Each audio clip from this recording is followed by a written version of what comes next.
جب کوئی بندہ برین ڈیڈ ہو اور دوسرے انسان کو حق دیا جائے کہ وہ مشینز کو آف کریں یا پھر آن رکھیں، تو مورلی وہ بہت ڈسٹربنگ ڈیسیجن ہوتا ہے، وہ ہم لے سکتے ہیں؟ ایموشنلی ہوتا ہے نا ان لوگوں جی کے، مورلی تو سے زیادہ ایموشنلی ہوتا ہے ان کے رشتہ داروں کے لیے. جی ٹھیک ہے نا، کہ مطلب ایک کسی کا قریبی آدمی ہے اور اس کو مشینوں پہ رکھا ہوا ہے، اور وہ لائف سیونگ مشینیں اس لحاظ سے ہیں نا، اس کو لائف کی کوالٹی کو تو تم نہیں بنا رہے ہوتے، لائف کو پرولونگ کر دیتے ہو، لیکن وہ میزریبل لائف ہی ہوتی ہے نا، وہ بے چینی اور مطلب ایک قسم پرسی والی حالت ہی ہے نا. جی بالکل. ٹھیک ہے، اس لیے عموماً میرے سے اگر کوئی پوچھے نا تو میں کہتا ہوں اگر ڈاکٹر یہ کہتے ہیں نا کہ مشین اتارو گے تو یہ فوت ہو جائے گی، تو زیادہ سے زیادہ 24 گھنٹے مشین لگا کے دیکھ لو، اس کے بعد اتار دو.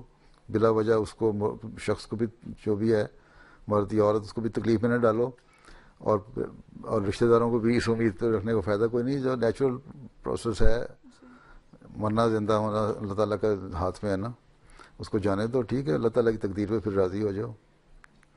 لیکن یہ بھی غلط ہے جو انہوں نے اصول بنا لیے ہیں مرسی کلنگ کے.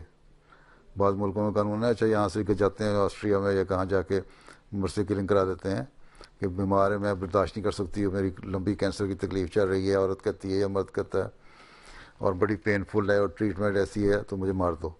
وہ مار دیتے ہیں. وہ بھی جائز. جتنی دیر اللہ تعالیٰ زندہ رکھ رہا ہے رکھو. ہم تو یہ رکھتے ہیں کہ جتنی دیر یہاں رہ رہا ہے اور تکلیف میں رہ رہا ہے اتنی دیر اس تکلیف سے گناہ ہی جھڑ رہے ہیں اس کے. ٹھیک، جزاک اللہ. یہی سوال ہے نا. ہاں جی.